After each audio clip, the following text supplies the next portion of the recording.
I finally did my first leading role in a musical in high school. I got to play Annie. That's me in a really ridiculous wig. The other Sandy in the picture belonged to my friend Alicia Gabur, Sandy the dog, and Alicia played the cello in the orchestra. So the whole time I was singing that song, the dog was crying and trying to jump into the orchestra pit. But I was on my way. So I continued doing shows in high school and college, but did not major in music or theater.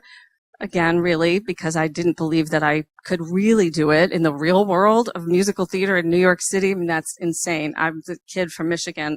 The odds of that are astronomical. I don't know what the current unemployment rate in the country is. Does anybody know what the number is? It's 4.5 somewhere. Yeah.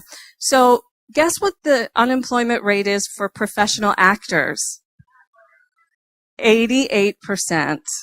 Yeah, and that's members of Actors Equity Association, the Actors Union. So these are people who have already done enough work to be professional members of the union.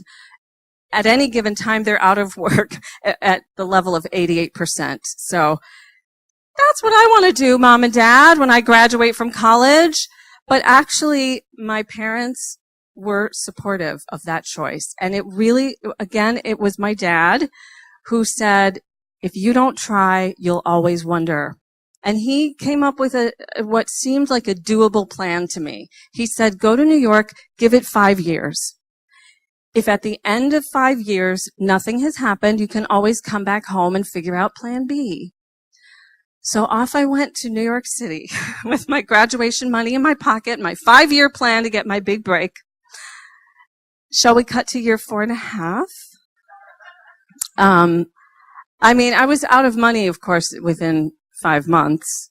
And despite working every temp job I could find, one week would be answering phones at a social work office. For a while, I worked in the mailroom at the Bank of Tokyo, trying to sort the mail in Japanese. I could not get hired in the stereotypical job that out-of-work actors have, which is waitress, because there are so many out-of-work actresses in New York that the competition is intense for them. You have to have prior restaurant experience. So I'm rejected from survival jobs and rejected all over the place at my auditions.